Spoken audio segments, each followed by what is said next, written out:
Isso aí. Bom, vamos iniciando devagarzinho aqui, né, pessoal? Primeiramente, boa noite. Agradecer a todos presentes aqui, né, essa última agenda do LEAD Goiás do primeiro semestre de 2020.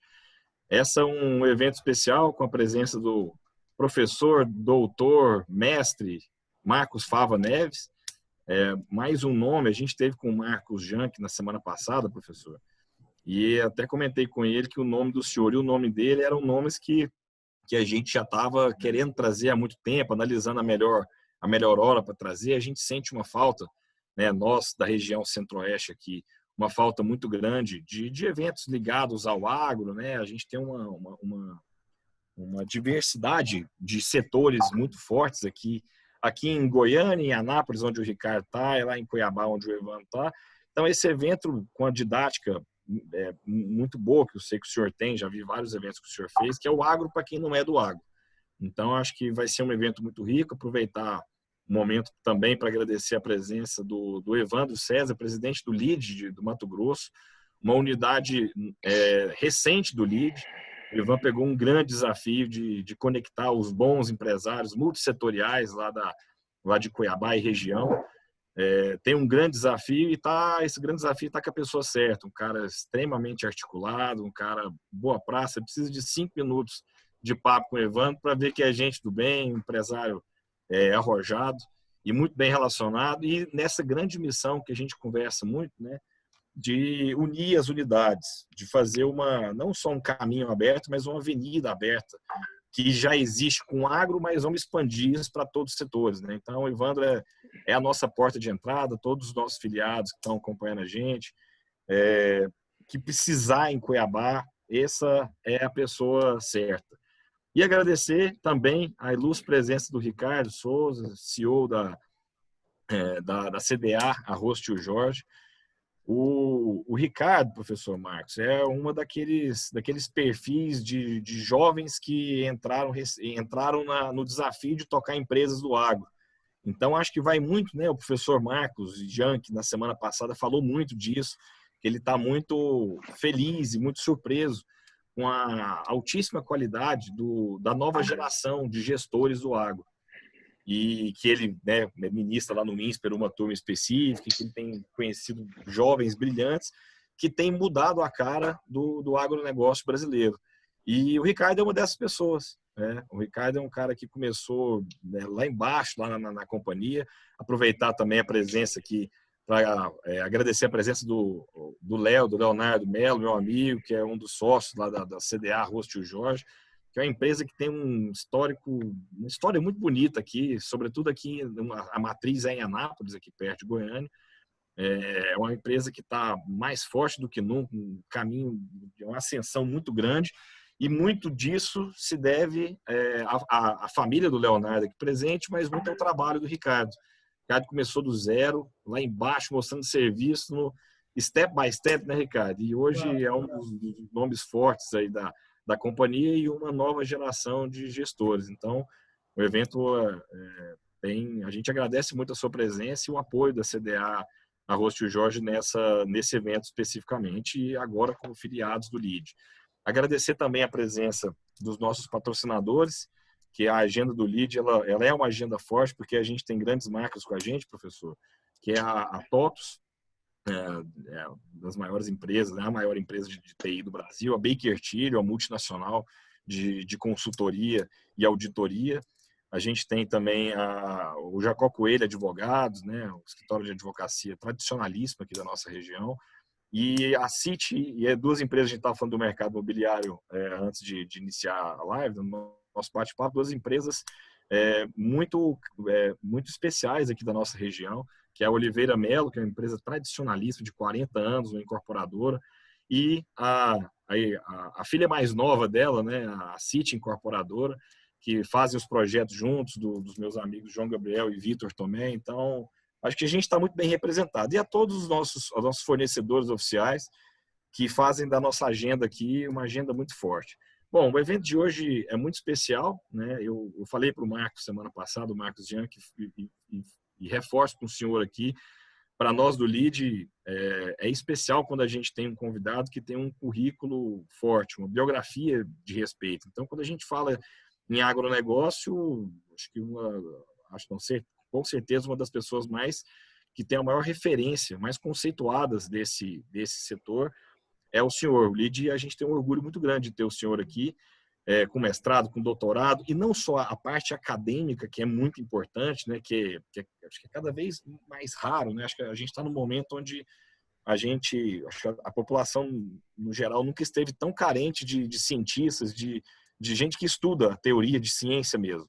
E o senhor tem uma experiência na prática muito forte, né, à frente da consultoria da marca Extrato Group, da consultoria que o senhor tem lá do Doutor Agro, né? Então, é um trabalho que pega muito forte a parte teórica e a parte prática também. Então, acho que não teria ninguém melhor do que o senhor para falar para o agro que não é do agro. O LEAD aqui em Goiás, a gente tem grandes empresas do agro filiadas. O LEAD Futuro já é um pouco mais mesclado pelo perfil, né, do filiado, mas a gente tem jovens como o Ricardo que já estão no comando de empresas do agronegócio. Então, por mais que às vezes os filiados não tenham, do LEAD Futuro especificamente, não tem um agro como business pessoa física, muitos têm o agro como business da pessoa jurídica. Então, nada mais justo do que, nada mais fair, mais importante estar aqui com um momento marcante de ter o senhor com a gente, viu? É um carinho muito grande para nós. Mais uma vez, obrigado pelo tempo do senhor. E bom evento a todos, tá bom? André, contigo. Bem, boa noite a todos. É um prazer aí a todos os convidados que estamos assistindo, é um prazer tê-los aqui conosco. Eu queria fazer um agradecimento especial para o meu amigo Evandro César, que é o presidente do LEAD Mato Grosso, que está aqui conosco para participar. Agradecer também ao Ricardo, da CBA, a todos os nossos patrocinadores, todos os nossos fornecedores. Agradecer ao time do LEAD aí, ao Ivan, ao Lucas, ao Gladstone, e fazer um agradecimento especial ao meu amigo Marco Fava Neves. O professor Marco é uma grande referência em Ribeirão Preto. Eu costumo dizer que quando você vai em Ribeirão Preto, você tem 3 referências, né? O Duarte Nogueira, o Marco Fava Neves e o Pinguim, não necessariamente nessa ordem. Mas o Marco tem uma carreira brilhante, formou em engenharia agronômica pela Exalc, em 91, depois fez mestrado e doutorado em administração na FEA, na USP, é professor da FEA, da USP, é professor também da FGV, é professor visitante da Universidade de Purdue, em Indiana, professor também em Pretória, professor na Universidade em Buenos Aires, né? É um grande especialista em agro. Em 2004, ele fundou a marca Extrato, que é uma grande consultoria em agro, já fez diversos trabalhos, eu acompanhei os trabalhos que ele fez aqui para a FIEG, quando o Igor Montenegro, que hoje é diretor do Sebrae, era presidente do Conselho de Agronegócio. O Marco fez um trabalho sobre 5 cadeias produtivas importantes aqui em Goiás. Depois ele fez um grande e belíssimo trabalho para o setor de açúcar e álcool, dentro de um projeto que nós chamamos de Projeto Agora, onde ele fez uma mensuração do PIB do setor. Na época, o PIB do setor sucroenergético era do tamanho do Brasil, era do tamanho do PIB do Uruguai, né? E fez esse grande trabalho, entre outros. E, mais recentemente, no ano passado, ele prestou um grande serviço para o setor produtivo de Goiás, quando ele fez um trabalho para o Cifaeg e para a Edial, mostrando a importância dos incentivos fiscais, não só na nossa economia, mas no desenvolvimento humano, né, e social do nosso Estado, principalmente com a interiorização do desenvolvimento. O Marcos é autor de diversos artigos publicados na Folha, no Estadão, no Valor, diversos livros compilados, diversas apresentações. É uma pessoa super conhecida e reconhecida no setor agro. Bem, então, senhoras e senhores, assim, sem mais delongas, por assim dizer, né, vamos aproveitar a presença aqui desse corintiano ilustre. Não é todo dia que você tem um corintiano ilustre, não. Eu, particularmente, acho um grande defeito, mas fazer o quê? mas, né, estejam agora prontos para assistir aqui o nosso Doutor Agro. Tá? Marcos, está com você. Ô, Prazer André, estar aqui. obrigado, viu? Fico até emocionado aí, um empresário da sua magnitude, líder setorial, né, com uma apresentação dessa. Eu preciso saber se vai ter a fita disso para eu pôr no meu currículo depois, tá? Vocês me mandam aí. Evandro, um prazer estar contigo outra vez. Ô, Lucas, também obrigado pela abertura, a chance de conversar com o Ricardo, com o Ivan também, e agradecer todas as pessoas que estão aí atrás da tela dando suporte, né, para que esse evento funcione. Sem eles não teríamos evento algum. Então, eu queria aproveitar essa oportunidade que o André me deu para contar um pouquinho da história que eu vivenciei em 30 anos formado engenheiro agrônomo no Brasil, um privilégio brutal ter sido agrônomo nos últimos 30 anos, e sob a ótica das minhas principais atividades, que é o lado empresarial, mas é o lado também de cientista e acadêmico. Eu converso com vocês aqui com alguém que criou uma empresa que hoje, no ramo nosso, é uma empresa grande, que tem 60 pessoas trabalhando e que estamos aí também, tal como vocês, entendendo o pós-Covid, o antes-Covid, o dentro do Covid, né, para que possamos aí nos ajustar. Então, para essa fase inicial, preservando aí bastante tempo para podermos debater as perguntas que vocês tiverem, eu queria compartilhar aqui a minha tela e usar os primeiros 25, 30 minutos para fazer essa retrospectiva do agro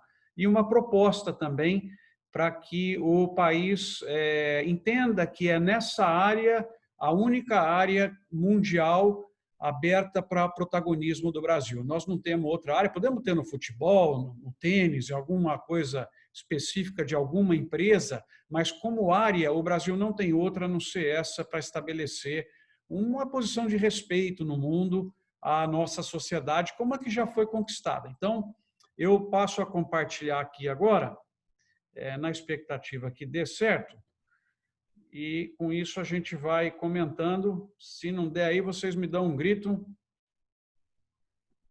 Então, tá aí. Eu queria comentar um pouco mais sobre esse setor, que é o orgulho do nosso país, com essa experiência que eu comentei com vocês aí de 30 anos trabalhando na agricultura. Então, como o André já falou, ali no quadrinho do lado esquerdo, vocês têm um pouco da minha apresentação como professor e estruturador de projetos. Eu acho que o principal legado mesmo é ter ajudado a formar 1.500 administradores de empresas na USP e na GV, que hoje estão aí tentando construir valor e gerar oportunidades no mercado. E criamos a Markstrat em 2004, que é uma empresa de projetos e consultoria no agro hoje, entre as mais fortes, as mais especializadas, né? E que, como eu disse, tem ao redor aí de 60 pessoas hoje trabalhando. Um pouco da minha filosofia, e que aqui vale, acho que para todos os empresários que estão assistindo, eu procuro basear a minha atuação profissional nessas 3 frases que estão aí colocadas. A primeira seria: nós precisamos fazer o que as pessoas querem e não o que sabemos fazer e achamos que elas querem. Então, isso é tradicional, a aula número 1 de marketing, chamada de orientação para a demanda. Eu me considero orientado para a demanda e procuro fazer isso com as empresas nas quais nós trabalhamos, né? Segunda questão é que não basta ser orientado para a demanda, mas você tem que ser bem orientado para a demanda, que seria o seguinte: a nossa função aqui, como empresários, né, como o próprio Ricardo produzindo arroz, a nossa função é construir margem, construir valor para quem nos usa. Então, eu quero comprar o arroz porque é o arroz que mais me dá resultado aqui se eu coloco ele no meu ponto de venda, se eu coloco ele na minha atividade empresarial. Então, eu procuro fazer isso como consultor, como professor e como empresário, que a nossa organização consiga entregar valor para quem está nos usando, nos contratando. E a terceira frase dessa introdução é que nós temos cada vez mais que gerar oportunidades às pessoas. Isso ficou evidente para mim agora no pós-Covid, no atual Covid, ainda não estamos no pós, né? E eu participei agora há pouco, das 5 às 6h30, de uma outra live sobre o terminal portuário de Alcântara, que é um terminal que começa a operar no Brasil em 2023, 2024, e foi mostrado o tanto de oportunidade que aquilo vai gerar. Você fala, então vamos soltar o Brasil, vamos deixar a gente caminhar mais rápido para conseguir gerar essas oportunidades, né? Então, com esse intuito, eu criei esse site, que é a ideia de deixar tudo que eu tenho, que estava dentro desse computador que eu estou usando agora, à disposição das pessoas. Então, os livros que vocês estão vendo lá atrás, que o nosso grupo fez, que o André fez referência, são mais de 50, todos estão digitalizados e gratuitos. Os nossos materiais de aula, tudo digital, tudo gratuito, os nossos vídeos aí colocados para que as pessoas possam acompanhar. Então, eu fico muito contente que o filho de um agricultor que está lá em Quirinópolis, né, um aluno que está estudando agronomia em Rio Verde, está em Uberaba, está lá em Luiz Eduardo Magalhães, ele tem acesso a todos os materiais que os privilegiados alunos da USP e da FGV têm. Está tudo aí, basta ele ter vontade de olhar, a oportunidade está dada. E também, em 2018, a ideia foi também levar isso para um canal do YouTube, que é com o meu nome, e que tem sido uma grata surpresa. Eu não esperava, porque ele é um canal técnico, né? Não é sensacionalista, não é nada de novela, de artista, e ele tem tido uma audiência muito interessante nos vídeos, colocando também debates que vocês podem depois lá olhar, né? Desde esse da esquerda que vocês estão vendo ali do alto, um fórum que nós fizemos com a Embrapa para o Brasil potência agro e ambiental ao mesmo tempo, temas de pesquisa, enfim, vídeos de empresas que eu visitei, projetos que nós terminamos. Para quem não quiser ler os materiais, está aqui o canal, e com essa abertura vocês podem seguir um pouquinho mais o trabalho que eu faço. Eu estou bastante ativo aí no LinkedIn, que é o principal, também no Instagram e no Facebook, que tem tido vamos dizer assim, está menor do que ele era há 4, 5 anos, mas no Insta vocês podem seguir lá Dr. Agro ou Fava Neves, e no YouTube o canal com o meu nome, e também no LinkedIn com o meu nome. É a rede que eu mais posto coisas, por ser bem mais profissional, vamos dizer assim, né? Então, assim, para quem não é do agro, mais uma vez dizer da minha alegria de ter participado desses resultados aqui que foram construídos, né? Vocês vejam que o Brasil, pode ficar tranquilo que eu vou pegar só uma linha de cada tabela aqui, porque vocês não vão ficar cansados aí da história, não. O Brasil conseguiu, nesse período, ser competitivo em muitos setores diferentes. Nós fazemos desde suco de frutas, de laranja liderando o mundo, até papel e celulose, até toda a cadeia do algodão, que tem um trabalho sensacional aí de sustentabilidade. O setor de cana, né, que aqui vocês estão falando, pô, mas por que diminuiu um pouquinho? Né? Que vocês lembram que os últimos 2 anos nós desviamos muita cana para fazer etanol, tiramos açúcar do mercado mundial, e aqui nós estamos lidando com as exportações, né? Pega a soja, gente, nós pulamos de 3,7 bi para 33 bilhões, e nós vivenciamos esse período. Vivemos um período também onde você observa, olha a China, que não comprava quase nada da agricultura brasileira em 99, olha em 2019, 31 bilhões de dólares. A União Europeia, que costuma criar um monte de problema para a gente na área ambiental, agora tomamos uma carta lá de investidores também esses dias, compra 16 bi, ela vem caindo, né? E ela representa hoje 16% das exportações do agronegócio. Depois nós podemos voltar a essa pergunta mais lá adiante. Mas o que eu queria que vocês reparassem também, pessoal, dá uma olhada nesses países aqui de baixo. Rússia, Egito, Vietnã, Coreia, todos eles com uma compra muito pequena do Brasil em 99, passa para 2019 comprando 1,5 bi, 2 bilhões de produtos do agro brasileiro. Então, nós vimos essa revolução nesse período. Nós vimos o Brasil pular de uma exportação de 20 bi para 100 bi por ano, e nós vimos a China e a Ásia constituindo uma outra China, comprando produtos do Brasil, e vão continuar cada vez mais comprando. Provavelmente, quem estava na apresentação do Marcos viu esses dados. E são coisas assustadoras, né? Você vê, eu fiz aqui essa brincadeira, a soja está exportando no Brasil esse ano 10 mil reais por segundo. Por segundo entra 10 mil reais no Brasil de exportação de soja. Só enquanto eu falei da exportação de soja foram 10 segundos aqui. Então, é uma coisa assim, muito bacana de ver como nós conseguimos, nas cadeias produtivas, atingir um resultado legal, mas também, pessoal, nas empresas. E aqui vocês podem ficar orgulhosos, porque eu tenho a oportunidade, nesses 30 anos, porque assim que eu terminei a graduação em agronomia, eu já fui para a USP, né, como estudante de mestrado, e depois já virei logo professor. Eu participo de eventos internacionais nesses 30 anos. E eu nunca imaginava, né? A gente ia lá, era o Brasil, o terceiro mundo, né? E hoje você vai e você é o principal cara que eles querem ouvir. Nos últimos 8, 10 anos, as pessoas estão lá para ver o Brasil, não é? Então, nós temos aí a geração, por exemplo, no campo esse ano, nós vamos gerar 730 bilhões de reais. Vocês já pensaram o que é isso? Isso é a renda, né? A agricultura e a pecuária versus o preço recebido por cada um dos produtos. Gente, isso aqui dá 2 bilhões de reais por dia. É a renda que o campo está gerando. Isso não é lucro, é renda, né? Depois tem todos os custos.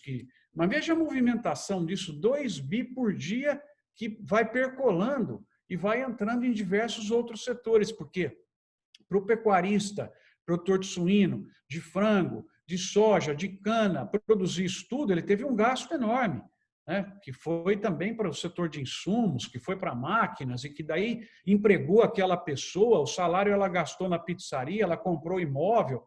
Então, veja, você vai ver um discurso aqui no Brasil, precisa melhorar a educação, nós precisamos melhorar a P&D, precisa melhorar a saúde. Vocês já perceberam que é tudo saída de caixa. Dificilmente as pessoas falam, num país com pouco desenho estratégico como o nosso, na geração de caixa. Não, precisa aumentar gasto com isso, hospital, saúde, o SUS, agora ficou claro que precisa melhorar. Tudo é saída de caixa.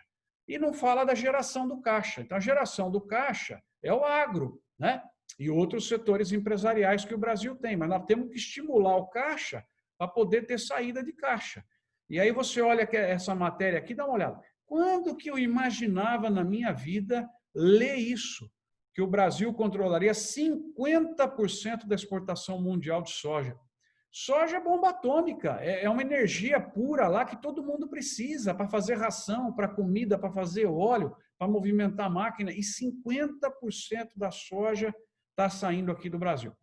E aí, quando você vai para o lado de cá, né, algumas viagens internacionais recentes, né, antes da pandemia, por exemplo, né, o Ivan está nos assistindo, já mando um abração para ele. Eu tive com o Agenor e com o Walter, lá da São Martinho, a convite dos executivos de agronegócio americano. Para quem não sabe, a São Martinho é a maior usina de cana do mundo. O maquinário da São Martinho, o que está sob rodas da São Martinho, para vocês terem uma ideia, dá 2 voltas no planeta por dia. Vocês imaginam o que é a movimentação dessa usina. E essa usina foi convidada para falar nesse evento em Orlando, agora no final de janeiro, mostrar o caso da São Martinho que nós preparamos. Por que a São Martinho foi convidada para falar no evento dos executivos americanos de agronegócio? Porque a empresa conseguiu, nesse momento de 10 anos que a cana teve altos e baixos, a margem líquida dela ela conseguiu pular de 11% para 19%, com um cenário contrário, né? Então, olha que bacana. Nós estamos agora saindo do Brasil para contar sobre as empresas brasileiras e não mais sobre o agro, sobre os setores. Essa aqui é a Solinftec, que é da área de inteligência artificial, que exporta software para os Estados Unidos, aqui no Brasil. Ela está invadindo lá o meio oeste americano, recebeu agora recentemente, vocês devem ter lido, um aporte da Magalu, né, acho que foram 150, 200 milhões, não lembro agora de cabeça, para expandir a Solinftec nos Estados Unidos. Então, a inteligência artificial que as fazendas americanas estão comprando é de Brasil. E aí a gente ouve falar, o agronegócio só exporta produto de baixo valor agregado. Tudo mentira. A soja tem valor agregado, as culturas têm valor, as empresas têm valor, os serviços têm valor. E aqui também fomos chamados em Purdue para falar em setembro, outubro do ano passado. Esse senhor aqui é o Leandro Pinto, que criou a Granja Mantiqueira, um cara que estava quebrado, montou a granja nos anos 90, né? E hoje é o maior do Brasil, o 10º maior do mundo, um empresário, né? Que tem um sócio que veio da área do varejo, e nós fomos lá nos Estados Unidos contar o caso da Granja Mantiqueira. Por que nós fomos contar? Porque, entre outras coisas, foi a Granja Mantiqueira que lançou o ovo que não vem da galinha. Faz sentido? Lógico que faz. A Mantiqueira que colocou no mercado, então foi falar da inovação, foi falar como, e o Leandro lá deu um show, porque ele não fala inglês, e a apresentação do caso é sempre um momento difícil, vocês já participaram, né? Eu apresentei, então, às vezes um americano fala muito rápido, você não entende, tem que botar eles para debater entre eles. O Leandro foi lá, nunca vou esquecer, ele travou na hora de começar a falar lá na frente do meu lado, e se emocionou. Para o americano isso é uma coisa inexistente, né? O cara começou a chorar lá, e aí depois ele se recompôs, depois de um tempinho, e falou, olha, eu nunca imaginava, eu não tenho curso superior, não tenho nem ensino médio, nunca imaginava que eu viria aqui contar da minha empresa numa das top 5, né, universidades do mundo. Então, tem tanta história bonita acontecendo no agro, né, que precisam ser melhor contadas. Olha aqui, vocês têm o caso de 4 empresas de famílias brasileiras que são líderes mundiais nos seus setores, né? E a gente não ouve falar muito delas, porque elas são mais do B2B, JBS vocês conhecem, Cutrale, Copersucar. Eu vou pegar uma só. Essa aqui é a maior cooperativa de café do mundo. Vocês sabem quantos donos tem a Cochupé? 13 mil donos, pequenininhos. E aí vem a pessoa e fala assim, não, do agronegócio só participa quem é grande. Não leu o conceito. Não tem nada a ver tamanho no agronegócio, tem a ver integração. Então, aqui vocês estão vendo, a maior do mundo tem como dono 13 mil famílias, né, espalhadas aqui na região de Guaxupé. Né, então, toda a riqueza que eles trazem para o Brasil, né, com faturamento. E aí pega essa aqui, só para vocês terem uma ideia, o que é, para quem não é do agro, o que é o agro, né? Muitas vezes você fala do agro, a pessoa entende o que é o agro, mas efetivamente não sabe dizer quais são as diferenças, né? Então, por exemplo, qual que é a diferença entre agricultura e agronegócio? Muita gente já vai ter dificuldade de responder, mas não é a mesma coisa? Não. A agricultura é o que está na fazenda, dentro da fazenda, então a produção de gado, de laranja, de cana, de soja, e o agronegócio envolve o antes da fazenda, o depois da fazenda, prestação de serviços, né? Certificação, banco, financiamento, crédito, empresa de propaganda, tudo isso daí, que integrado dá o que a gente chama de agronegócio. Então, sempre o agronegócio é maior do que a agricultura, que é uma das suas partes. Enquanto eu estou explicando essa historinha, vocês estão vendo a cadeia da laranja, que é uma das que faz um dos melhores trabalhos existentes aqui no Brasil. Então, ela começa, na verdade, aqui atrás tem os fornecedores de muda, de produtos defensivos, de fertilizantes, os produtores que produzem a laranja, daí ela vai nos caminhões para as fábricas, né, que processam a laranja aqui no Brasil e fazem o suco. Nós temos 2 tipos de suco, o padrão é concentrado congelado, que vocês vão lembrar, né, o Lanjal, vai nesse formato para tirar a água, tira 7 vezes o volume e vai embora, ou esse que tem mais valor hoje no mercado, que é o NFC, o tipo Natural One, que você toma aí, ele é só pasteurizado, né, ele tem uma duração um pouco menor, e a desvantagem dele é a pegada de carbono, né, porque você leva 7 vezes a mais de líquido, você leva a água junto. Então, aqui, olha que bacana, isso aqui tudo no Brasil, essas empresas têm terminal nos portos, navios dedicados para levar suco de laranja. Nós temos uma frota de 13 a 15 no Brasil, talvez vocês nunca ouviram falar. Esses caminhões aqui, vocês já viram eles passando, quando vocês vão para São Paulo, né? Na Anhanguera, na Washington Luiz, na Bandeirantes, vocês percebem eles passando, das 3 principais empresas, todas têm seus terminais, seus navios. Aí ele chega lá na Holanda e vai embora para ser distribuído, né? Nesse caso do suco de laranja, não faz muito sentido a gente ter marca para o consumidor final, porque nós somos uniproduto, nós não temos outros sucos de frutas, podemos discutir depois. E os principais clientes das empresas que estão baseadas aqui no Brasil, que é a Cutrale, a Citrosuco e a Dreyfus, são a Coca-Cola e a Pepsi. Então, você não vai passar por cima de uma Coca para chegar com marca lá no supermercado e bater, tentar brigar com a marca do seu cliente, né? Então, nós somos muito bons, e aqui vocês vão ver uma sequência de fotos que eu tirei, de como isso daí é bem montadinho, né? Então, veja, começa com viveiros totalmente telados e dedicados para fazer as mudas que as empresas usam, né? Então, nós estamos lá atrás da cadeia, aí você vem para cá e olha a produção, que beleza, o trabalho, o tanto 3,5 bilhões de reais, André, pagos pela laranja no ano passado para colhedores de frutas. 3,5 bilhões de reais. São pessoas que tiveram a sua renda anual vinda do trabalho na colheita da laranja. Aí você tem toda a questão do estacar, de levar isso para as fábricas. Olha que bonitos pomares aqui em São Paulo. Para vocês terem uma ideia, pessoal, a laranja está basicamente no Triângulo Mineiro, São Paulo e um pouco no Paraná, com a presença de cooperativas. Mas aqui na área que a gente mapeia, que é um projeto nosso com o Fundecitrus, nós temos, a laranja usa somente 400 mil hectares no Brasil e traz por ano 10 bilhões de reais para a nossa sociedade. Esse é um ponto. A sustentabilidade econômica. Já falei quanto ela paga só de colheita, quanto ela traz de dinheiro para o Brasil.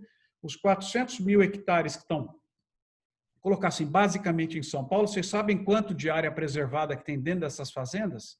180 mil hectares. Então, na laranja, você tem 400 mil de árvores em produção, 180 mil em áreas de reservas dentro das propriedades. Portanto, para cada 2,5 hectares que ela usa, ela preserva 1 em áreas privadas, dentro das propriedades. Então, vai falar em sustentabilidade para um setor como esse aí, que está anos-luz à frente do que precisa ser feito, né? É uma coisa impressionante. Aí elas são processadas nessas fábricas, aqui que ficam notadamente no interior de São Paulo, e vão embora para os terminais. Olha que interessante aqui, só para vocês conhecerem o que é uma cadeia produtiva, né? Esse é o terminal do Guarujá, então aqui também tem suco guardado, o navio dedicado, né? O terminal que elas também têm nos Estados Unidos e na Holanda. Então o navio vai embora, ele leva 15 dias para chegar até a Europa, e para a Ásia ele leva 35 dias. Né? Então, olha só, ele volta só depois de 80 dias. Eu visitei um desses daí, tem quase que supermercado lá dentro, academia, né? Porque ele vai ficar todo esse período. É um processo logístico muito bacana. Olha que bacana, que um está vindo e outro está voltando, e eles estão levando o suco direto para o consumidor europeu, que consome 70% do nosso suco. Aí, olha que bacana, ele entra aqui em Rotterdam, as empresas têm os seus terminais portuários, aqui está a foto de um deles, esse especificamente é o da Cutrale, mostrei outros que eram das outras empresas. Aí chega esse mega navio com suco, ele começa a descarregar, é um processo logístico fascinante, e vocês já estão vendo aqui os caminhões das empresas compradoras, os transportadores, já aqui em fila para carregar com o suco e entrar para Polônia, França, Alemanha, né? Todo o leste europeu, eles levam o suco e lá eles invasam e colocam no supermercado, principalmente aí as grandes empresas que a gente viu. Então, olha que bacana o que é uma logística de uma cadeia produtiva, carregando o suco, não tem contato manual nenhum e vai embora. Eu estava até fazendo uma brincadeira lá, conhecendo o processo, engata no caminhão, vai embora, logística sensacional. Então, para falar do agro para o não agro, como eu comentei aí com vocês, parece conversa de autoajuda, né? Olha só como a nossa atividade ela é elogiada. Hoje nós temos um risco importante, que a gente vai comentar ao final, que é na área ambiental, mas, no geral, em termos de tecnologia, do que os brasileiros fizeram, nós somos admirados e colocamos medo nos concorrentes internacionais. Isso tudo sem considerar ainda ministro Tarcísio e toda a revolução na área de infraestrutura que o Brasil vem fazendo, né, recentemente, que vai permitir um ganho de competitividade por eliminar um pouco da defasagem que a gente tem no pós-porteira. Não na laranja, que eu mostrei para vocês, aquilo é perfeito, né? Mas no de grãos, áreas de fronteira, a gente tem mais problemas. Bom, dito isso, falar um pouquinho do futuro para a gente concluir. Eu não vou falar agora da situação de momento de coronavírus, porque vocês querem ouvir a história para o futuro, né? E o futuro continua muito promissor. Aqui vocês estão vendo o quadro de importação mundial de carnes. À sua esquerda, o frango, no meio, o suíno e à direita, a carne bovina. Portanto, o mercado mundial cresce e o Brasil tem condições de colocar carne e, consequentemente, os grãos que a carne puxa, né? Porque ela usa ração e vai adiante. O que me deixou muito contente aqui é esse vermelhinho. Isso aqui é pré-pandemia, pós-pandemia, na minha opinião, isso vai aumentar. Provavelmente vocês ouviram também na semana passada, que o chinês experimentou bife e gostou de bife. para nossa sorte. Não tem como fazer pecuária na China, pode esquecer. Eles comem hoje 4 quilos por habitante por ano e vão comer 8 quilos daqui a 8 anos. Então, esses 4 quilos, você multiplica pelo número de pessoas, você passa a ter ideia do que isso significa hoje, em termos de volume adicional, só para a China. Tá? E eu acho que isso, pós-pandemia, cresce. Porque me explicaram que o chinês vai passar a ter um pouco mais de gasto com o prazer próprio, porque ele assustou com essa questão aí. O prazer, entre outras coisas, é sentar num bom restaurante, se dar de presente aí um bife, né? Então, esse é o ponto que nós temos. O Brasil vai passar por uma ampliação bastante grande da sua área produtiva nos próximos 10 anos. Tá? Hoje nós estamos usando já 66 milhões de hectares. Nós devemos chegar aí a uns 77, 78 milhões de hectares para grãos, uns outros 15 milhões para cana, laranja, café, tudo isso daí. Então, o bonito para vocês guardarem é que, com toda a expansão esperada para o agro brasileiro nos próximos 10 anos, para abastecer esse mercado de 9 milhões de pessoas, né, que vai estar na Ásia, na África, nós vamos usar pouco mais de 10, 12% do nosso território com atividades de lavouras. É muito pouco, comparativamente a outros países. Aí você agrega mais uns 20% da nossa área para pecuária, dá para o Brasil abastecer o mundo com 30% da sua área existente hoje. Nós não precisamos de mais para abastecer o mundo, dá para continuar preservando 2/3 do que o Brasil tem hoje. Bom, na área de tecnologia, vocês, empresários, fiquem assustados porque é impressionante o que está acontecendo no agro. Virou febre montar startup, virou febre montar solução, tá? Voando aqui, em virtude do nosso tempo. A agricultura de hectare hoje morreu, ela é feita por metro quadrado, e aí você vai aplicar produto e tratar exatamente onde precisa, não vai jogar mais. Essa máquina aqui reconhece onde está a planta daninha, ela dá o sinal, a barra aplica o produto apenas em cima da planta daninha. Quando eu fiz agronomia, o receituário era assim, infestação de tal planta, 15 litros por hectare de tal produto. Agora é cuspida por planta, né? Isso aqui reconhece qual é a doença que a planta tem. Isso aqui, pessoal, se aponta para o boi, ele dá o peso do boi certinho para você. Você não precisa mais levar o boi na balança, aquele desgaste. Então, isso tudo é só o começo do que está vindo aí.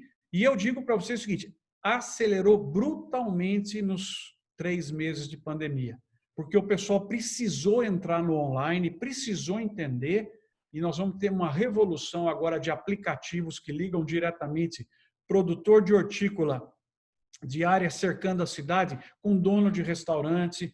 Vocês não imaginam o que vem pós-pandemia em termos de digitalização e relacionamento direto entre organizações. Então, estou muito confiante no ganho de competitividade. Aqui nós temos também um show da genética, um show da inovação, né? A carne que não vem do boi, que vai ocupar um espacinho do mercado, mas não vai ameaçar de jeito nenhum a carne bovina, tem muito espaço para crescimento. E a engenharia genética de plantas também é algo que me fascina.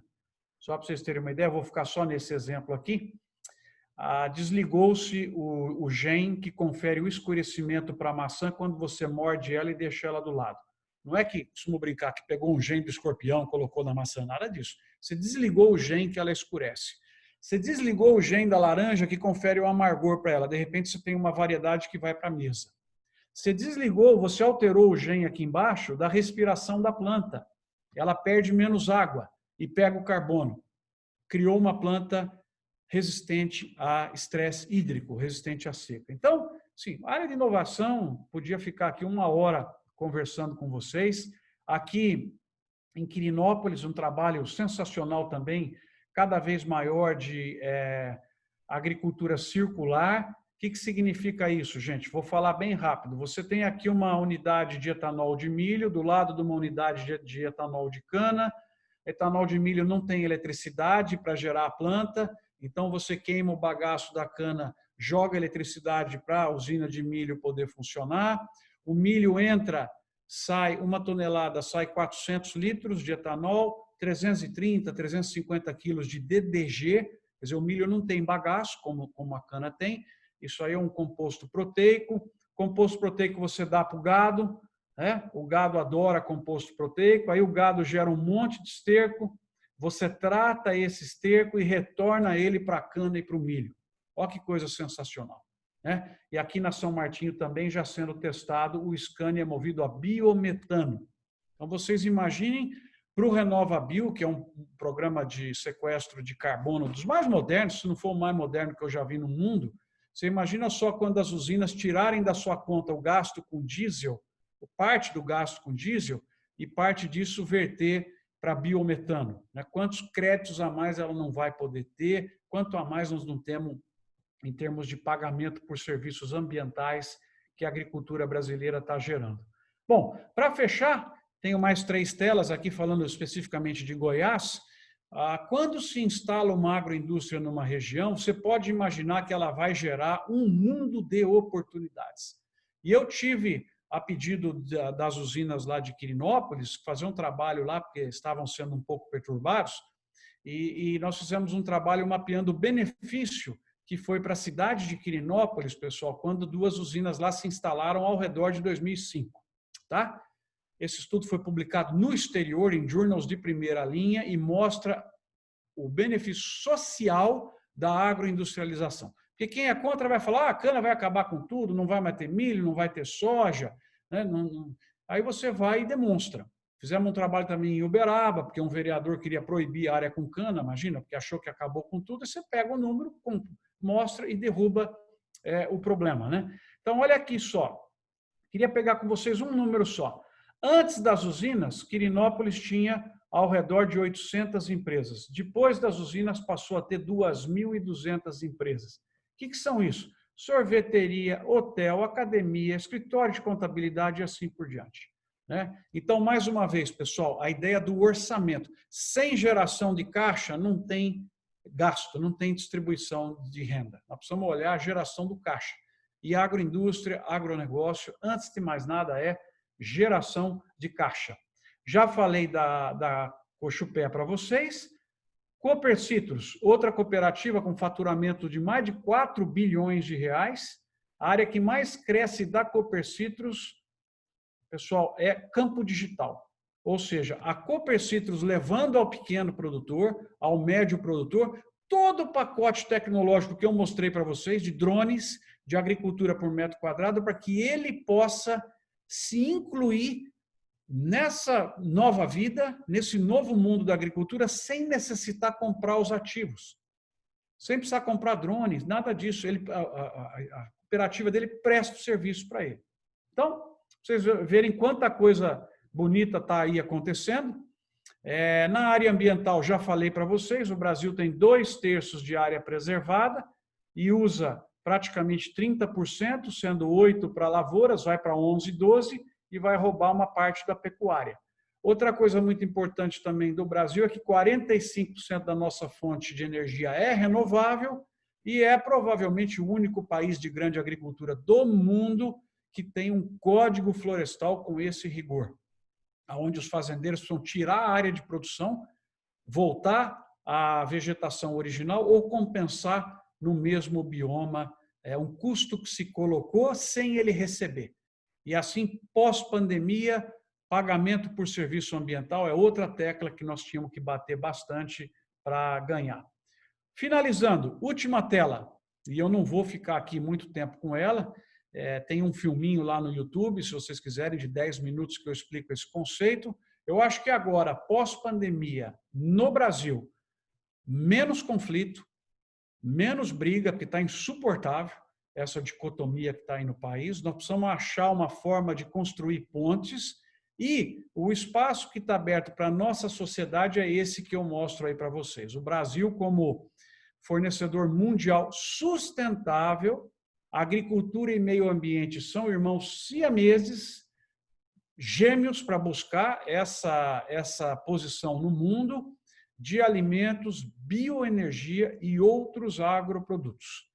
Tá? Isso é posicionamento. O Brasil fala, não, essa é a posição que eu vou buscar no mundo. Eu não vou ser produtor de bomba atômica, eu vou ter uma indústria automobilística, mas ela não vai ser quem vai exportar 30% dos carros do mundo. Tá? Eu vou ter turismo aqui, mas não vou conseguir competir com Orlando, com França, mas vai ser bom, vai melhorar. Agora, aquilo onde eu vou ocupar 1/3 do mundo é na produção de comida, de maneira sustentável.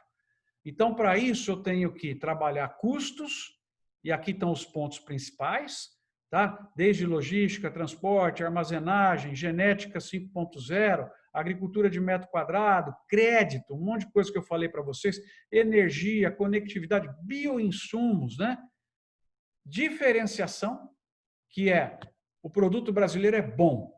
O açúcar brasileiro é bom, ele tem qualidade, ele tem sabor, ele tem segurança, o suco de laranja é bom. Então, pelo produto, pela construção de valor e de margens, pelas certificações, pelo storytelling, eu vou chegar e ler a embalagem de café, eu vou ver o filminho da fazenda de café produzindo, produtor, tradição, ou seja, tudo aquilo que a gente resumia como sendo marketing, né? Nós vamos ter uma coisa muito melhor estruturada para conseguir colocar isso lá.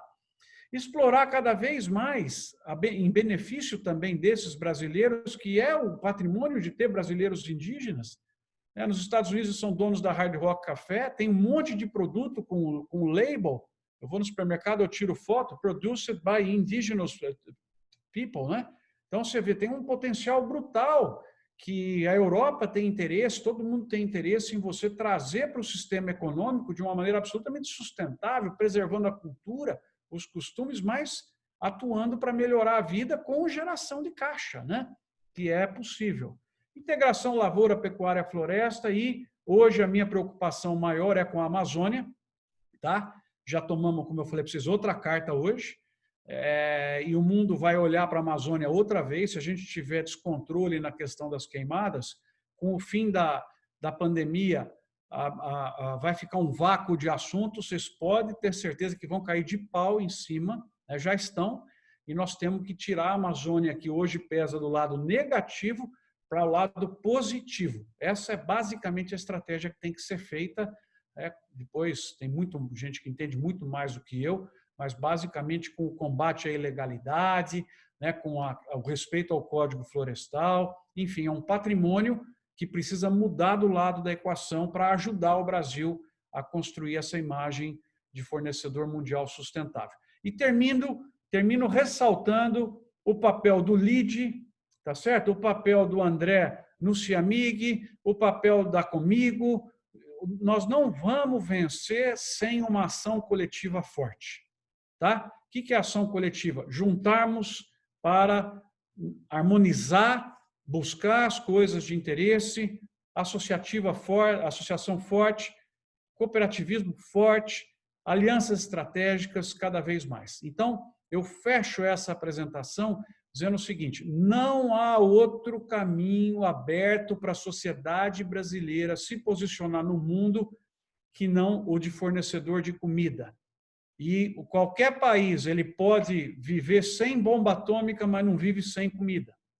E o nosso respeito na sociedade mundial em 2030, não briga com os brasileiros não, porque vai faltar coisa na mesa aqui. Não tem nada mais nobre do que isso aberto para a nossa sociedade.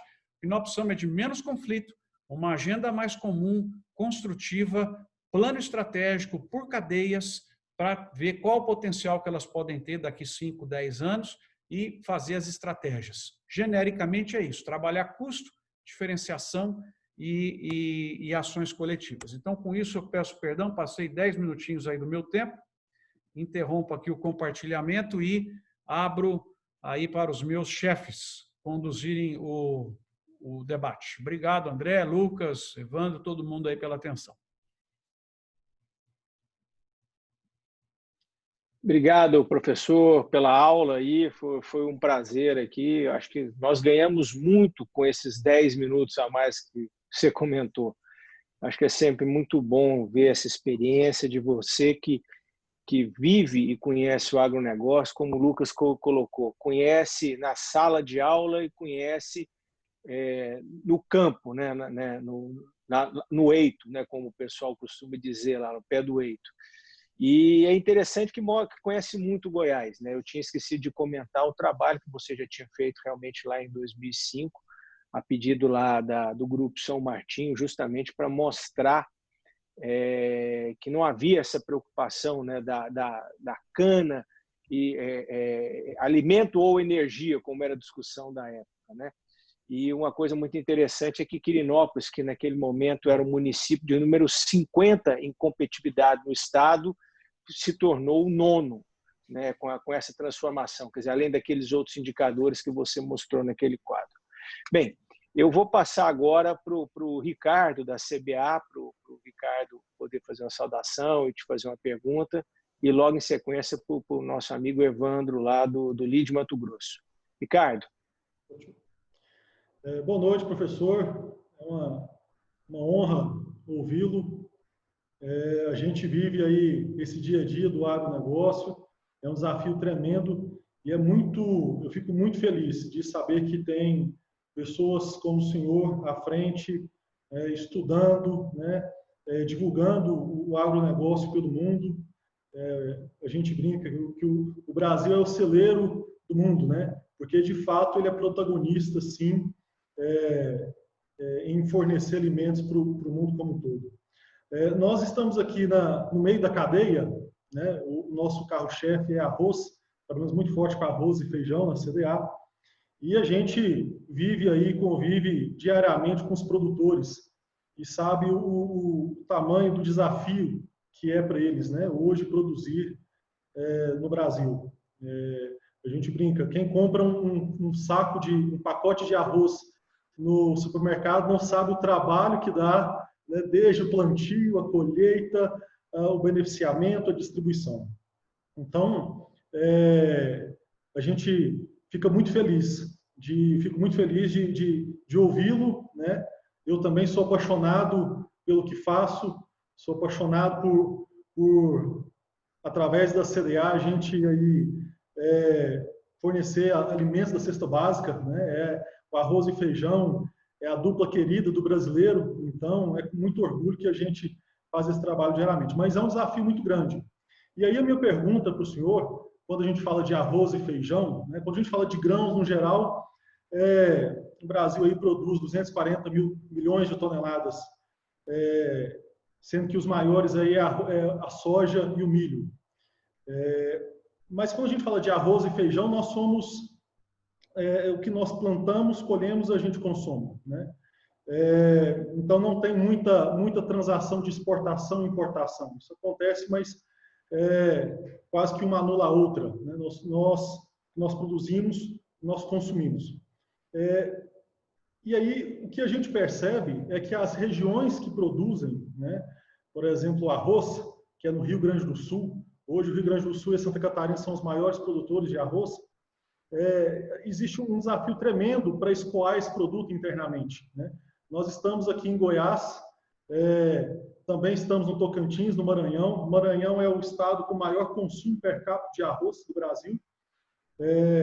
E é um desafio tremendo você escoar, trazer esse produto pela malha logística que existe no Brasil.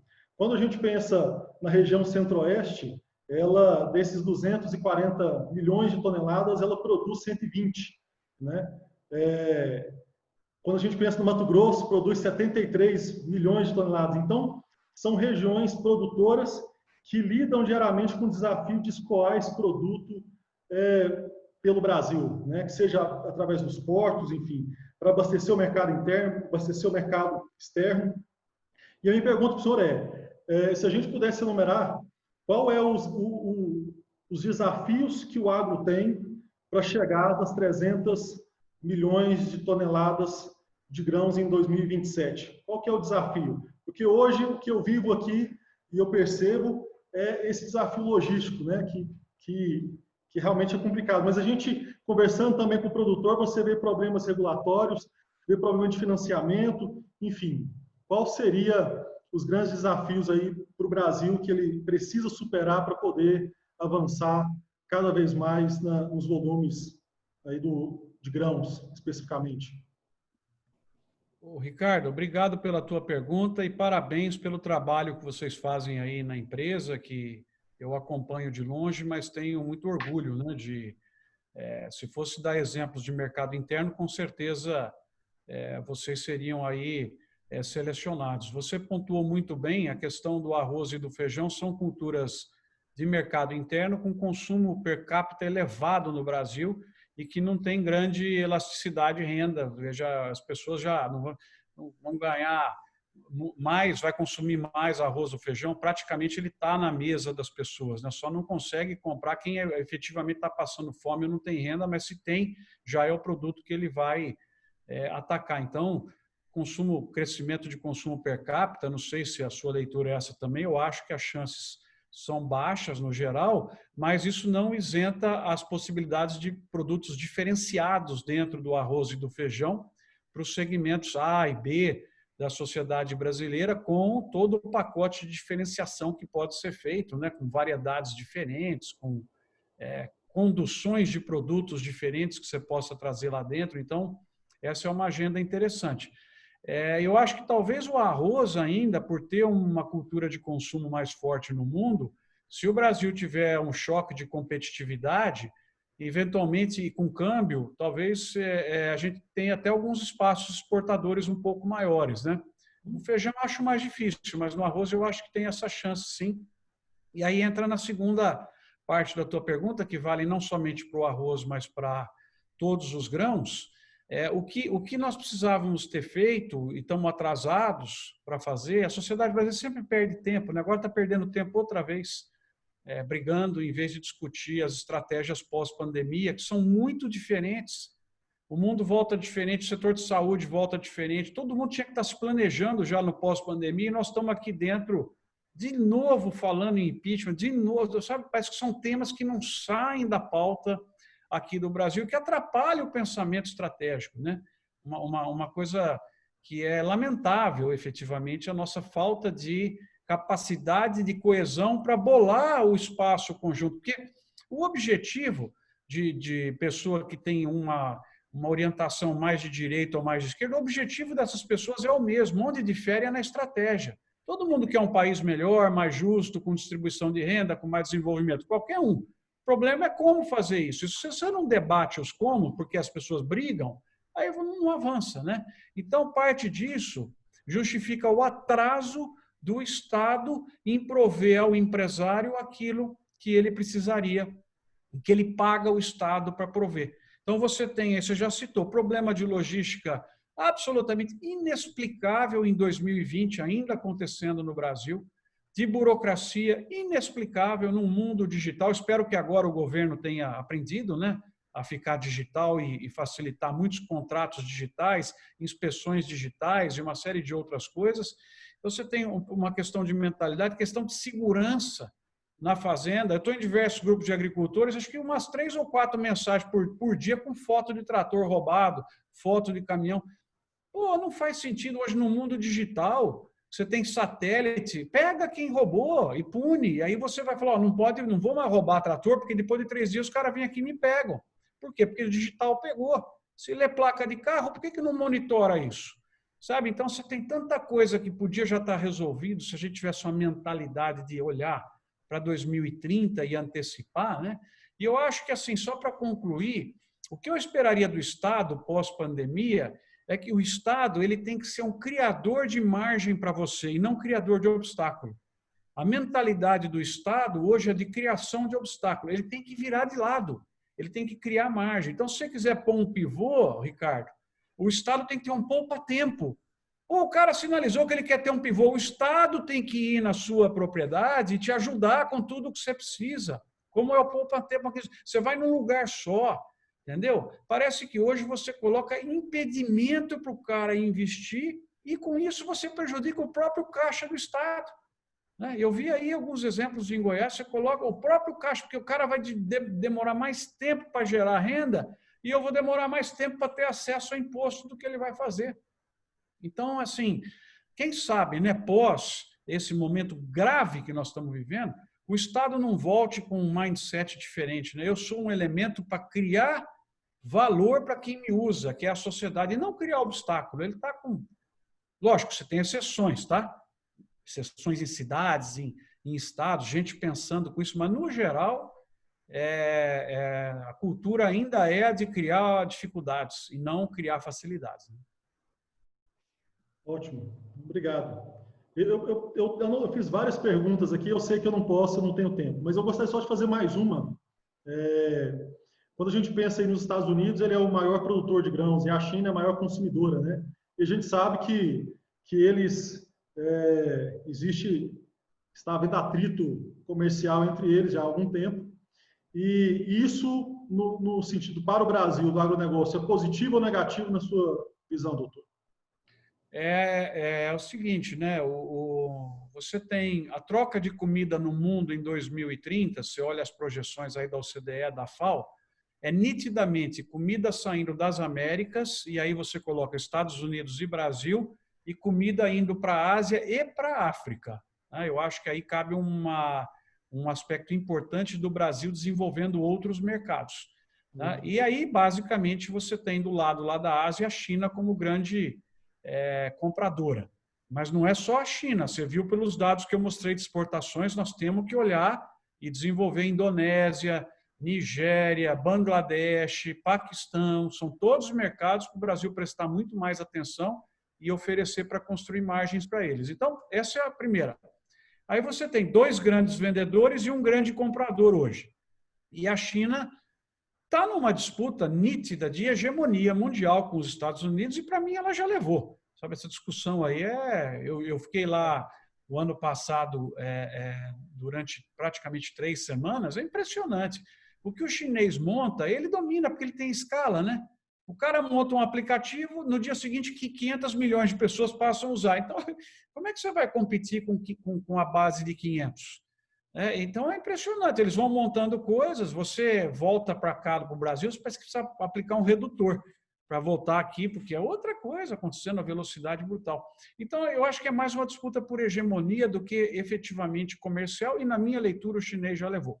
Mas agora você tem um ambiente que está mais belicoso, né, em relação até o que foi o final do ano passado. Eu já li hoje um depoimento do, se não me engano, embaixador americano, de que a China não vai dar certo o acordo que foi assinado lá em janeiro. Não está dando certo. O Marcos provavelmente mostrou aqui gráficos que ele faz muito bonitos com a expectativa de importação e o real da China. Não está dando certo, e o Brasil se beneficia com essa história, né? Se beneficiou também com a crise da peste suína africana, lá, que ainda está grave, e vai se beneficiar com mudança de hábito de consumo de chinês, que eu acho que vem pós-pandemia, com menos cobra, morcego, essas coisas exóticas, e mais frango, suíno, e principalmente aquele bife, né? Porque se o chinês gostar mesmo, nós vamos ter que estar preparado para pagar mais caro aqui os cortes nobres, que a coisa vai pretejar para o nosso lado. Mas sim, a resposta é sim. O Brasil tem se beneficiado dessa situação. Alguns aqui no Brasil querem atrapalhar, né? Porque querem xingar os chineses, querem dizer que o chinês é isso, aquilo. Mas precisava silenciar um pouco esses para que a gente continue se beneficiando desse problema. Obrigado. Perfeito. Antes de passar a palavra para o nosso amigo Evandro, só falar, Ricardo, o detalhe que o Marco também tem um grande conhecimento na questão do feijão, porque um dos grandes produtores e eficiente produtor de feijão aqui em Goiás é seu primo, o Zé Fava, né, que produz ele na região ali do perto de Catalão, no Vale do Pamplona, naquela região entre Lusiana e Catalão, Cristalina e Catalão. O Zé Fava é um grande produtor de soja, um grande produtor de feijão irrigado lá, então o Fava ainda tem esse conhecimento de família. Então, o Marco Fava Neto. O Fava estava presente aqui na live também, viu, pessoal? Então, bloqueei. Já ele vai pedir mais câmbio. É câmbio a 8, velho. Viu? Só uma brincadeira. Luiz Fava, irmão dele também. Esses são os Fava que deram certo e outros viraram professor. Isso tem uma... Certo. Tá certo. Evandro, é um prazer tê-lo aqui conosco. O Evandro, presidente lá do BID Mato Grosso, uma unidade que começou recente, mas com muito impulso, né? E falar de agronegócio no Brasil, sem mencionar o Mato Grosso, não tem como, pela pela sua grandiosidade, eficiência, grande produção de soja, milho, carne de porco e de tudo mais, rebanho bovino, etc. Evandro, um prazer tê-lo aqui conosco, tá? Vamos fazer mais eventos aí juntos e ficamos felizes com a sua presença. A palavra é sua. André, obrigado, boa noite a todos. Gostaria de agradecer os amigos aí, André, Ivan, Lucas, o Lídio Goiás. Dizer que estou honrado por estar aqui e compartilhar esse espaço com o professor Marcos, com o amigo Ricardo. Agradecer os filiados e convidados que nos assistem e os parceiros aqui da minha unidade do Lídio Goiás. Rapidamente, eu iniciei minha carreira profissional com foco na agricultura. Corrigi aqui, viu, professor Marcos? Com foco na agricultura nos anos 90, no período em que surgiram muitas das importantes cidades do agronegócio mato-grossense, né? De hoje reconhecidas interna e externamente. Exemplo, Sorriso, Lucas, Mutum, Primavera, posso nominar diversas aqui. Né? Tenho a satisfação de estar à frente da unidade do LID Mato Grosso, como meus colegas já me apresentaram, né? E dizer que esse é um dos tantos desafios que a gente assume na vida. Né? E não foi fácil, e não está fácil, em razão evidente da pandemia. Mas, mais que isso, a pandemia também nos trouxe oportunidades. Nós falamos isso aqui na sala VIP antes de iniciar o evento, e nós estamos aqui exatamente em razão da oportunidade da pandemia, né? Nos conectando digitalmente. Né? Que virtual não existe, é digital, diria meu amigo Opsi Blum, lá de São Paulo. Então, com o novo normal, nós vivemos essa possibilidade de conexão. E conexão que está dentro das diretrizes da plataforma do LID Global. Eu sou das mais novas unidades do LID, aceitei esse desafio, nós aqui aceitamos o desafio, minha formação está toda ela pautada em direito, somos advogados, sou sócio de um escritório aqui que tem quase 70 anos, mas a plataforma do LID vem ao encontro do network, do relacionamento, da questão empresarial, que está muito no nosso dia a dia aqui na atividade que a gente tem como formação acadêmica. E eu penso imprescindível, né, essa aproximação que nós começamos hoje aqui com o LID Goiás. Nós já replicamos Mato Grosso com o Paraná e com o Estado de São Paulo, falamos em infraestrutura, inclusive, professor Marcos, com o ministro Tarcísio na sexta-feira da semana passada, que nos deu uma aula, né, de infraestrutura, né, acho que dos ministros que a gente tem, com todo respeito aos demais, né, inclusive respeitando Tereza Cristina, que a gente gosta demais, o segmento de logística nunca teve tão bem amparado pela técnica, né, pelo trabalho da equipe do Tarcísio, que conhece a fundo as questões de logística brasileira, me permita, é uma opinião pessoal, mas ele está muito linkado conosco aqui, conhece na ponta da língua tudo, absolutamente tudo que o Ministério trata.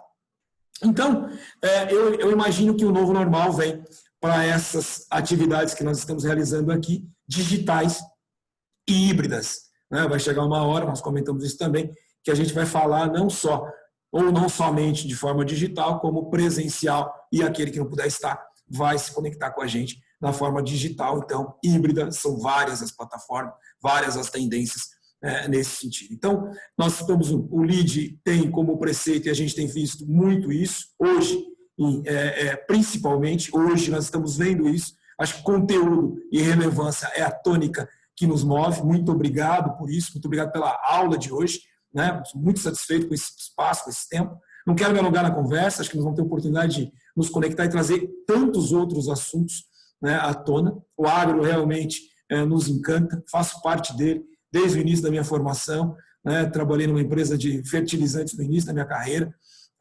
Assim, sou extremamente grato a toda essa conexão que foi criada no entorno da minha vida em razão do agronegócio, nominado hoje. E eu queria, me permita, eu queria fazer uma ponderação acerca de uma fala tua.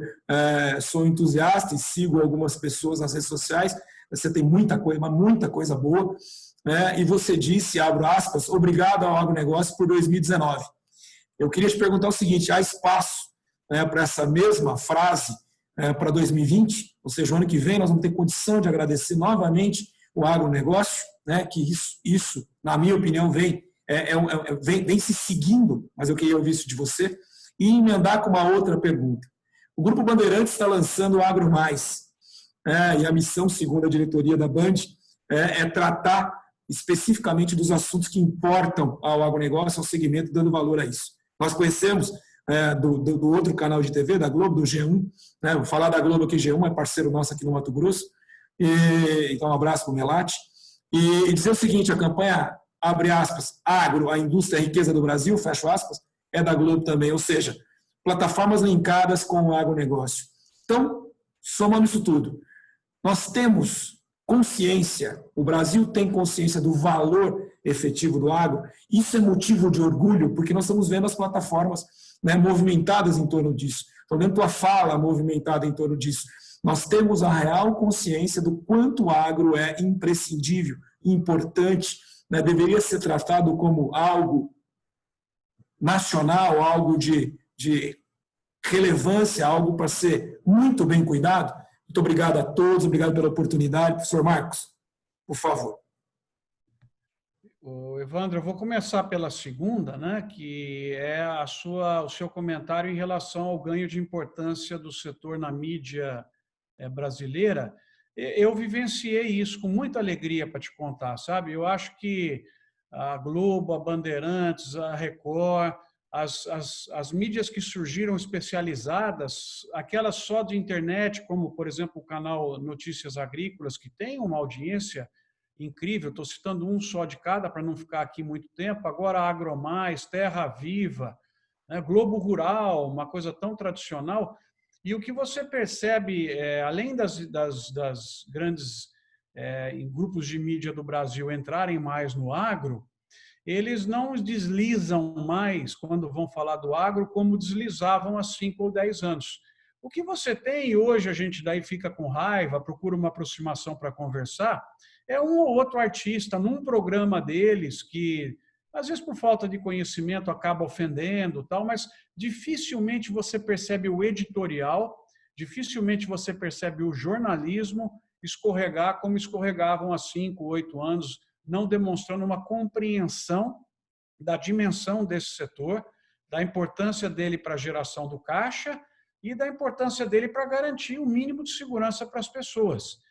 Se tem um setor que ganhou com a imagem durante essa crise, você acompanhou, é a agricultura. Eu percebi isso, né? Muita gente falando, poxa, que bacana, né? Tá cheio de país aí com gôndola vazia de supermercado, mesmo Estados Unidos, hein? Mesmo Estados Unidos. Problemas que eles tiveram, aqui você não observou nada. Continuou trabalhando, eu fiz diversos filmes, mesmo eu lembro que até hoje eu fiz um filme que viralizou, foi embora. Estava no período de maior medo, né? Ninguém saía de casa e eu saí para correr, fui de máscara e entrei num varejão novo que tem aqui em Ribeirão Preto, espetacular, que limita a fazenda, né? É um celeiro, quer dizer, a identidade que você tem hoje com o urbano está só começando. A história toda de botar o cara dentro da fazenda na cidade. E aí eu fiz um filme, né? De todos os hortícolas lá à venda, as frutas. Falei, gente, que bênção que é estar no Brasil num momento de crise como essa, onde você vê gôndola vazia e a gente aqui com abastecido. No Brasil não tem acesso quem não tem renda. Esse é o problema. Quem tem renda tem acesso. Então nós temos que resolver o problema que não é da agricultura, de quem não tem renda. Ela vai ajudar a resolver, né? Então é assim, a imagem nossa melhorou muito, não só no mercado interno, como no mercado externo também. Porque a hora que Egito teve problema, que Indonésia teve problema, que Tailândia vieram aqui e estão buscando. Então, tinha a empresa brasileira à disposição para vender. O que nós precisamos tomar muito cuidado, mais uma vez, é a questão da Amazônia. Muito cuidado, porque não tem uma pessoa no planeta que não saiba o que é essa palavra e não saiba o que é a floresta. E você fala que está sendo destruída e não desmente com números, o estrago é muito grande. Então, eu diria que, mais uma vez, se pudesse focar, que palavra que você quer que a gente preste mais atenção agora para resolver? A Amazônia é a maior vulnerabilidade hoje da agricultura brasileira.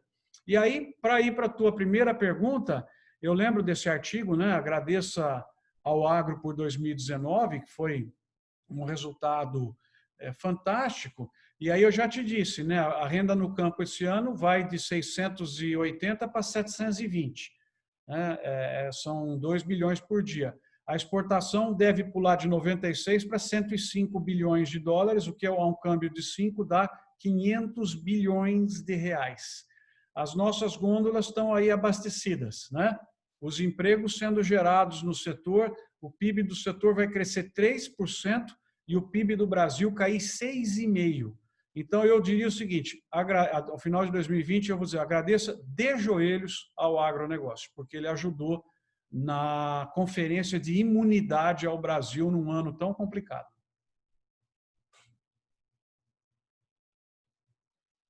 Professor, obrigado aí mais uma vez. É interessante toda essa análise que você tem feito. E a questão da Amazônia é uma questão não só simbólica, mas também um grande problema de comunicação, né? Nós vivenciamos aí uma discussão grande que envolveu aí quer dizer, tem envolvido ao longo de 1 ano e meio com a questão das queimadas no ano passado, mais recentemente aquela fala do ministro Ricardo Salles numa reunião presidencial, logo seguida por uma nota de apoio que várias entidades do agro, mas sobretudo entidades do setor de construção civil fizeram, né, uma espécie de nota de desagravo a ele, e aí veio nova confusão, porque algumas empresas preocupadas com a questão de imagem falaram que iam sair das entidades, briga dentro da BAG, e você acompanhou isso muito de perto, né, pelos amigos que tem, pelas discussões lá no Empreendedores do Brasil, né, grupo que fazemos parte juntos, né? E uma questão complicada, porque ao mesmo tempo, como você mesmo falou, nós temos aí um Renova Bio, nós temos aí um Código Florestal, né? Temos 1000 coisas para falar, né, positivas sobre o meio ambiente e nós acabamos não falando, né? Deixamos de lado, nos concentramos no debate. Quando esse debate vira ideológico, aí pronto, aí descamba, né? E uma coisa assim, essa questão também, além do cuidado, acho que a gente tem que ter com a Amazônia, uma coisa que a gente tem que aprender, né? Não basta ter razão, a gente na verdade precisa ser feliz, né? Então às vezes a gente tem que às vezes até recuar na exposição, mas aí com calma, com jeito e mostrando as coisas para mostrar realmente a verdade a respeito disso, né? Mas eu queria aproveitar, professor, e falar uma coisa. Por exemplo, Goiás, assim como Mato Grosso, é um estado muito ligado ao agro, né? Quem cresceu aqui, acabou visitando uma fazenda, ou do pai, ou de um parente, ou de um amigo, né? Nós não somos igual o paulistano, né, da capital, né, o paulista da capital que conhece, demora a conhecer uma galinha, né, uma vaca e tudo mais, né? É aquela brincadeira que o povo acha que o leite vem da caixinha, né? Mas assim, a gente tem essa. Mas por outro lado, por exemplo, na minha infância, a gente era acostumado a ver as fazendas, as propriedades como se fosse um passatempo, um hobby, né? A pessoa vivia daquilo lá, mas não tinha aquela preocupação com a eficiência, com a produtividade, né? Como você falou, naquela época a gente fazia a conta pelo alqueire. Hoje a conta não é nem mais pelo hectare, é pelo metro quadrado. Você tem que ser super eficiente. O Brasil é eficiente da porteira para dentro, perde muito a porteira para fora. Foi o início do debate, a discussão é sobre essa questão da logística, mas temos muito a fazer também ainda, né? Precisamos melhorar a produtividade do leite para chegar nos níveis da Nova Zelândia, da carne, inclusive com a qualidade da carne para chegar no nome que tem, por exemplo, da produção de carne feita por brasileiros no Uruguai, na Argentina, na Austrália, né?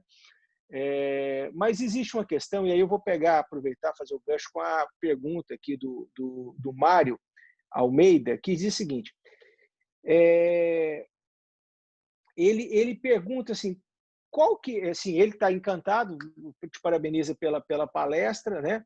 E ele fala assim, como que uma pessoa que não é do agro pode participar, como é que ele pode se inserir nessa cadeia, agregando valor e participando desse crescimento? Como é que você dá uma dica? Porque eu acho que essa, inclusive, é uma dificuldade. Eu até vou dar um exemplo também. Quando eu entrei no setor de cana, eu conheci uma pessoa fantástica, que é o segundo Braiôs, que era sócio da usina Jales Machado, falecido, hoje os filhos continuam sócios lá. E o segundo era um entusiasta da seringueira. Foi ele que teve até a ideia de começar a se plantar a seringueira quando se começou a mecanização da colheita, porque ele estava preocupado com o emprego daquelas pessoas. E o segundo sempre falava, André, vamos investir em seringueira. Mas eu falava, não é meu hobby, eu não conheço, eu não tenho tempo. E teve uma época que teve um grupo que foi lá e montou como se fosse uma cooperativa para quem quisesse investir, a pessoa ia lá, comprava cotas e fizeram um investimento em seringueiro. Mas foi só um protótipo e depois não deram continuidade. Mas quem entrou como investidor está super satisfeito até hoje e tudo mais. Mas falta um pouco, eu acho assim, existem oportunidades, mas falta um pouco disso. Bem, como é que você poderia ver e explicar um pouco sobre isso, Marcos? André, obrigado pelo comentário. Deixa eu tocar rápido na questão do Mário, né? E aí eu comento um pouquinho os outros pontos que você levantou. Ô, Mário, a situação sua é igual à minha. Eu não sou da agricultura, né? Eu não tenho terra e eu trabalho prestando serviços para a agricultura. Então, se você olhar, hoje, todas as áreas de conhecimento, a agricultura precisa de gente. Tem o que eu estou observando assim dos escritórios de advocacia migrando para o agro nos últimos 2 anos, criando áreas específicas para ajudar o produtor em financiamento, em desregulamentação, em uma série de coisas. Agências de propaganda virando para o agro, né? Prestação de serviço em todo lugar vai precisar. E o agro, lembra, não é só a fazenda, né? O restaurante é do agro também. E você vem vindo para trás em todas as etapas da cadeia. Quantos geneticistas que estão indo para trabalhar no agro, para fazer engenharia, sequenciamento genômico, engenharia genética de plantas e todas essas coisas. Então, é um setor que agrega muitos serviços, certificadoras. Tem engenheiro civil indo trabalhar em processo de certificação, né, em processo de matemáticos, né, para criar calculadoras de RenovaBio, por exemplo. Não precisa ser agrônomo. Pra você ter uma ideia, eu dou aula no curso de administração, não é de agronomia, administração da USP e da GV. Não são do agro, tá? É um curso de administração de empresas. E as disciplinas de agro estão cheias, por quê? Eles são administradores que querem se preparar para trabalhar no agro. Então, eu acho que é só prestar atenção onde tem demanda por serviços, fazer o matching daquilo que você consegue se preparar, se você estiver estudando, ou se você já está formado e trabalhando, onde você consegue estar se posicionando, estudar, tudo gratuito, conhecimento do setor. Hoje eu te mostrei um site que é o meu. Putz, o que você sabe saber de cana? Tem Ciamig, UDOP, Única, livros e livros. Quer dizer, é questão de fazer aí um investimento. E o André também comenta muito bem a questão hoje que, se eu posso fazer uma crítica, André, acho que está faltando um pouco de coordenação melhor das nossas associações. Hoje pegou um grupo que eu dei uma resposta nesse sentido, sabe? Eu estou achando que o agronegócio é um cachorro que está com muito dono e está ficando com fome. Então, a gente precisava, eu não sei, pensar numa aliança das associações que hoje fizesse uma reunião por Zoom a cada 15 dias, porque, por exemplo, né, hoje nós estávamos num debate, cadê o material em inglês para a gente mandar para o exterior sobre a PL da regularização fundiária? Para rebater o que foi dito, que só foi coisa negativa. Nós não temos. Quem é que vai gerar isso? Né? Aí você tem um outro ponto que você comenta muito bem. Né? O ministro deu aquela declaração numa reunião fechada, e se você trabalhar adequadamente a declaração dele, não é negativa. Eu devo usar umas 3 ou 4 vezes de dia, passar a boiada. Passar a boiada significa o quê? Fazer rápido. Não significa que é com falta de profundidade. Não foi explicado. Não é? Você pode ter decisões rápidas, mas tomadas com profundidade, não ficar enrolando. Eu tenho a impressão que foi isso que ele quis dizer. Né? Tá certo que o contexto não foi positivo, nada. E aí tem o outro ponto, né, para fechar. O Brasil recebeu uma carta hoje. Não recebeu? Você deve ter lido já, porque circulou em 15 grupos, está no Estadão, na capa, que é uma carta perigosa, escrita pelos fundos de investimento. Tá? Não sei por que está assinado lá, quem foi atrás eu faço ideia para conseguir a mobilização desse grupo, mas nós recebemos uma carta com 15 pedidos. O André tem que responder essa carta. Ela não pode ficar sem resposta. Então, quem é que vai responder ela? Porque nós temos argumento ponto a ponto. Eu falo, tem que respeitar os povos indígenas. Conta o que está sendo feito. Conta o trabalho. Tem que cuidar lá da Amazônia. Conta o trabalho que está sendo feito. Se ficar sem resposta, não pode. Entendeu? Agora eu quero saber quem é que vai responder essa carta. Né? Essa é a minha pergunta. Quem é que vai começar, item a item, a buscar os dados, fazer uma resposta bonita em inglês, 10 páginas, falar, fundos, olha o que nós estamos fazendo aqui. Acompanha online. o nosso trabalho. Você tem que fazer. Quem é que vai fazer? Eu não sei. Eu posso ajudar. Se pedir aqui, a gente ajuda, sabe redigir coisa, tem dado e tal, mas não sou eu que tenho que responder para os fundos, né? Maravilha, professor. Obrigado. Eu vou pedir, o senhor sabe que evento do Livre a gente tenta ser o mais rigoroso com o horário, mas eu vou gentilmente pedir alguns minutinhos a mais para o senhor, que tem algumas perguntas interessantes que chegou aqui para a gente. A primeira, na ordem cronológica, é a da Miriam Tomé. A Miriam é a nossa, da MAC, assessoria de imprensa, e dentro de tudo que o senhor falou hoje, inclusive agora, nessa última fala, é a comunicação, a importância da comunicação. Então, a MAC faz um trabalho brilhante aqui para o LEAD, de assessoria de imprensa, de comunicação, de tudo que é falado aqui nos nossos eventos, para as mídias tradicionais, para as mídias sociais, enfim. A pergunta dela é quanto à segurança alimentar. Ela fala assim, ela elogia demais o evento que o senhor está fazendo, toda a sua apresentação, e ela fala assim, como o aumento dessa necessidade de alimentar o mundo, né, do Brasil alimentar o mundo, de ter uma otimização dessa produção do agronegócio como um todo, como fica a segurança alimentar? Tem algum ponto de dúvida em todo esse processo? Como que está a segurança alimentar, a segurança do alimento produzido no Brasil hoje e com esse vertiginoso aumento daqui para frente, se tem algum ponto de atenção nesse aspecto em específico? Bom, é interessante a pergunta, eu agradeço. E esse tema no Brasil, você tem duas questões que no Brasil resumem-se em segurança alimentar, né? No mundo, você tem dois conceitos. Você tem o food security e o food safety. O food security significa você ter a garantia de que você mesmo está produzindo aquilo que você precisa. E o food safety, que o alimento é seguro, tá? Então, o que nós podemos ter no mundo hoje é um retrocesso de políticas de food security. Significa o Egito falar assim, quer saber, eu mesmo tenho que fazer minha própria carne aqui, meu frango, e aí eu vou botar subsídio para fazer isso, tá? Eu vou fazer de maneira ineficiente e acaba fazendo um pouco lá e prejudica o acesso ao mercado do Egito, por exemplo, que eu estou dando aqui de exemplo. O safety significa a questão da... Se é que eu não inverti os dois, acho que não. O safety é a questão da segurança, ou seja, o que eu estou comendo é seguro, não importa de onde vem, né? Então, aí a pergunta dela, eu acho que está mais ligado à questão da segurança daquilo que está sendo produzido.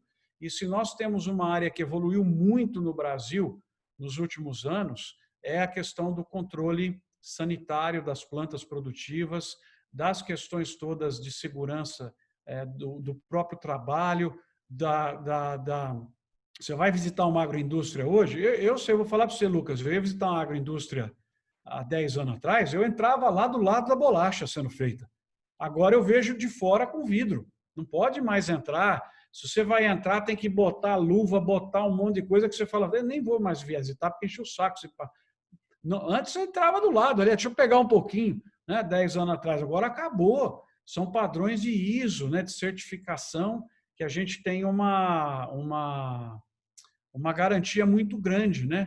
Hoje em relação a isso daí. Então, eu acho que, para complementar a minha resposta, aumenta a exigência pós-pandemia, não só no Brasil como no mundo. Não só no Brasil como no mundo.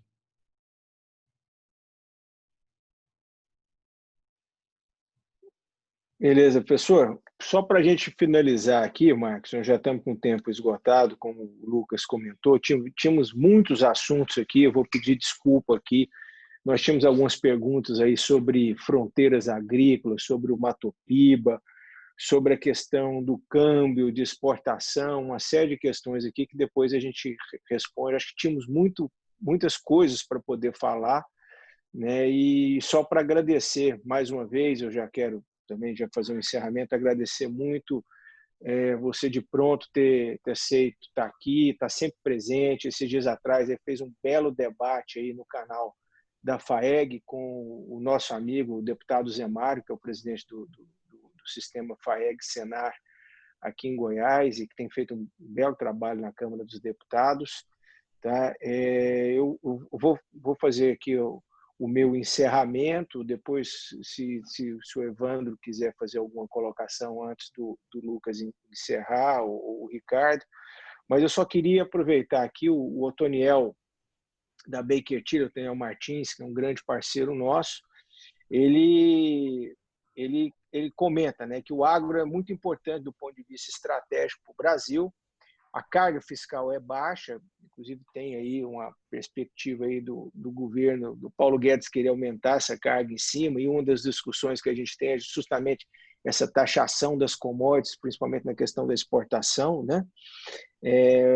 O custo de capital é um dos menores diante de subsídios, o câmbio tem favorecido as exportações, né?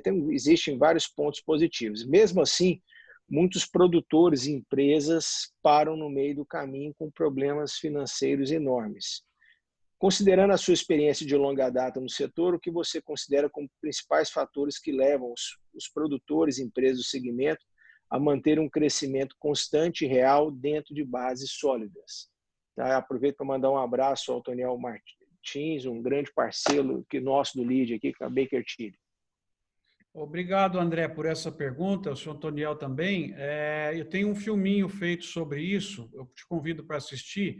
São 3 características do agricultor de sucesso, na minha opinião, e eu não vou tomar aqui mais do que 30 segundos para falar delas, porque fica o convite para ver lá no YouTube. A primeira é a questão financeira, não dar passo além da perna, ficar melhor antes de ficar maior e cuidado com a questão do caixa.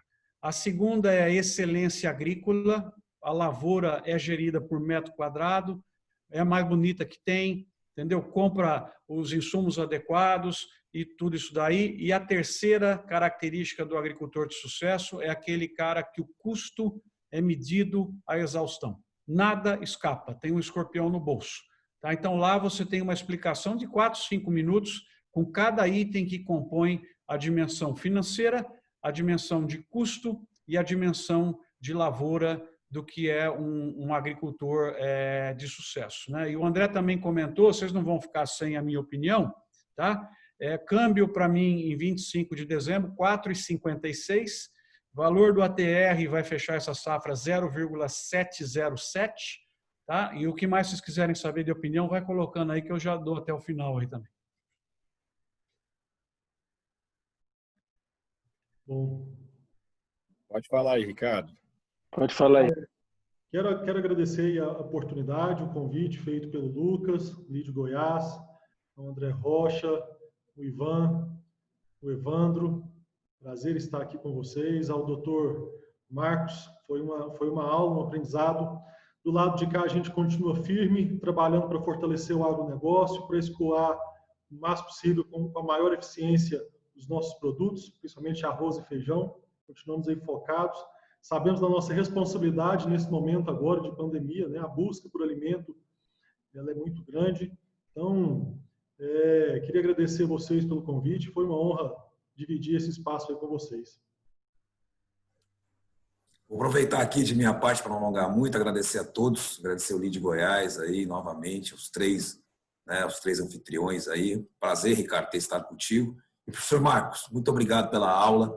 Estou aqui no Mato Grosso, à sua disposição, realmente. Nossos contatos são com todos aí. Por favor, compartilhe, né? E espero revê-los em breve para mais debates sobre o agro. Isso motiva todos nós. Muito obrigado. Boa noite. Obrigado, senhores. Ricardo, Evandro, professor Marcos e a todos que nos acompanharam aqui.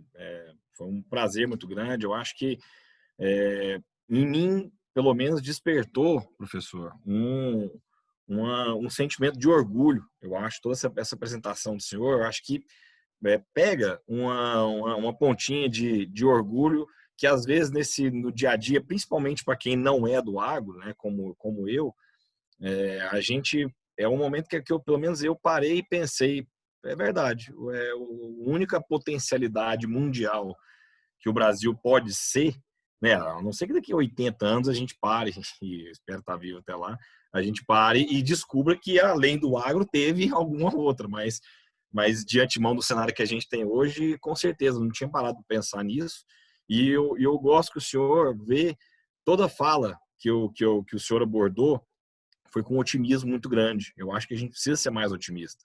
Eu acho que a gente precisa olhar o que nós somos fortes e bater no peito e falar, não, nós somos fortes sim, nós vamos continuar melhorando.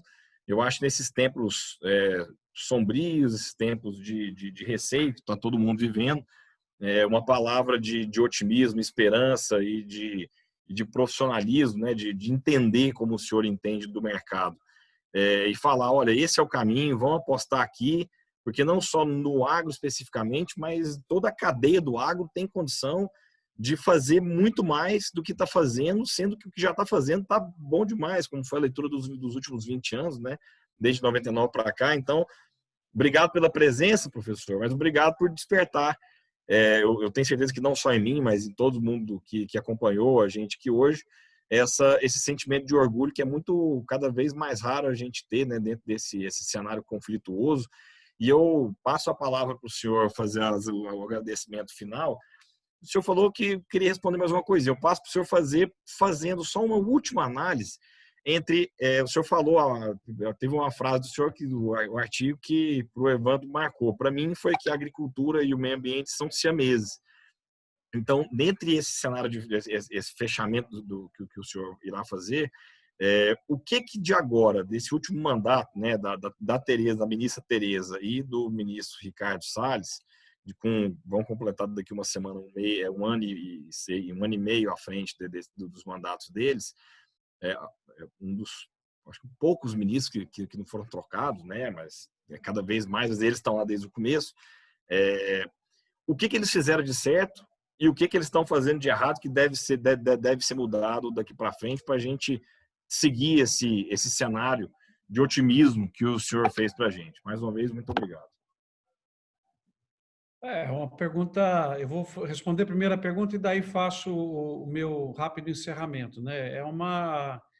Assim, eu tenho respeito pelos dois profissionais que estão lá. Eu, assim, acho o Ricardo uma pessoa bem preparada e bem intencionada. A ministra Tereza Cristina é uma pessoa bem preparada, também com experiência na agricultura e muito bem intencionada, né? Os dois, eu não faria crítica ao ser humano, tá? Aí nós vamos para os gestos, né? Para a questão das ações que foram tomadas. E aí eu tenho a impressão que, no caso da ministra, foi uma condução mais sossegada. Primeiro porque ela não enfrentou o volume de crises, que você tem que reconhecer isso, que o Ricardo Salles enfrentou. Ele entrou já com Brumadinho, não foi a represa que explodiu, teve umas 3 ou 4 crises de proporções mundiais que caíram na pasta dele e não caíram na pasta da agricultura. Então, esse é um ponto também que a gente tem que observar, né? Teve lá o Brumadinho, depois teve a questão da campanha mundial contra o Amazon is on Fire, que depois a gente viu que foi muito maior do que foi a questão da realidade. E eu acho que o Ricardo, em alguns momentos, a forma com a qual ele se comunicou e se relacionou com organismos nacionais e internacionais, se eu tenho que fazer alguma crítica a ele, eu mudaria um pouco a forma, principalmente com a qual ele começou, né? E, de certa maneira, ele estava esquecido. Não fosse por essa frase dessa reunião que era privada e que foi aberta, faziam 6 meses já que o Ricardo estava fora, uns 4 meses da saraivada de críticas, né? Porque é difícil também você trabalhar, sabe? Eu hoje fico muito preocupado, Lucas, de trabalhar no setor público. Eu tive algumas pequenas experiências aqui nas organizações que eu participo, você dificilmente sai melhor do que você entrou. Porque você vai mexer com muitos interesses, você tem que estar preparado, né? Eu tenho um trabalho muito próximo com o prefeito de Ribeirão Preto. Estou na comissão, fui do grupo de transição aqui. Sabe, quando eu entro no Facebook lá dele, você vê as pessoas ofendendo. Sabe, você tem que estar preparado para isso. Não é simples, não. Então, eu acho que para o ser humano, Tereza, lidando com todo esse conflito interno lá de gente querendo ocupar espaço e gente falando mal do nosso principal comprador, e o Ricardo, que cortou coisas que a gente sabe que estava errado. Quando você faz isso, você gera um conjunto de inimigos teus brutais, né? E aí também isso se soma a uma questão de sensibilidade da mídia internacional e com problema na minha leitura de comunicação, que precisaria ser dito melhor em inglês, apesar de que ele fez roadshows, né? Tentaram boicotar, aquela coisa de não deixar entrar na reunião, coisa baixa, né? Mas ele saiu pelo mundo aí para falar um pouco do trabalho, mas eu sinto um pouco mais de falta de materiais em inglês da área ambiental para que a gente possa usar nas nossas mídias e comunicar aí ao mundo. Mas eu acho que eles ficam até o final do governo Bolsonaro, eu acho que o Bolsonaro também fica aí até o final. Eu acho o Bolsonaro, eu li uma pesquisa domingo, falando como analista, tá? Que ele tem 36% de garantia de voto para ele já e 40% indeciso e os outros são contrários, está no Estadão, né? Então, é 36, precisa de 46 e precisa pegar 10 dos 40. Se a economia voltar o ano que vem, então, gente, a questão agora você tem que construir pontes. Eu acho que não é o que você falou muito bem. O Brasil hoje está numa situação tão chata que quem está brigando são as pessoas, não são as ideias. Eu não consigo nem sentar para discutir com você porque eu já te rotulo de saída, entendeu? Hoje nós tivemos um debate muito legal num grupo que eu participo, porque nós temos ideias diferentes para o combate à pandemia. Nós estamos discutindo em alto padrão. Eu acho que nós fizemos coisas erradas aí, né? Eu hoje, se pudesse voltar atrás, hoje é fácil falar, eu faria coisas de maneira diferente. Tem gente no grupo que acha que não, mas a discussão em alto padrão permite você chegar a um consenso. Hoje é o que você falou, o Brasil está tão chato que você dá uma ideia, a pessoa metralha você e não a ideia. Eu tenho até medo de colocar alguma opinião que é um pouco mais polêmica, porque as pessoas vão em você. Sabe, a primeira coisa que precisa ser, gente, não para de bater no outro, bate na ideia dele, coloca a tua proposta, mas está muito chato. A sociedade está tão armada que precisava de um fio terra para jogar essa energia negativa no chão e começar a acalmar um pouco. Não dá nem para discutir. Porque as pessoas se escondem, né? Porque você vai ficar apanhando à toa. Então está faltando um pouco de respeito, né? De crescimento conjunto como sociedade. Tem muita gente, eu aproveitei esse período, 90 dias aqui dentro já. Saí um dia só para ir a Araraquara, no lançamento da safra de laranja, eu aproveitei para melhorar. Eu sou uma pessoa hoje muito melhor do que antes da pandemia. Tem gente que vai sair pior, não aproveitou esse momento de dificuldade para poder melhorar, né? Ainda dá tempo, né? Professor, ó, prazer tê-lo aqui, muito obrigado mais uma vez, obrigado aí, Ricardo, aí, por acreditar nesse nosso projeto e por estar junto da gente. Evandro, obrigado aí pela parceria, foi um prazer, agradeço aí a todos os companheiros aí do LEAD Mato Grosso que também assistiram, a todos aqueles que assistiram, mais uma vez, obrigado aí, Ivan, Cledistônio, Lucas, toda a nossa audiência, os nossos parceiros, patrocinadores e fornecedores oficiais. Muito obrigado e nos vemos aí na semana que vem numa nova live aí, tá? Um grande abraço para todos.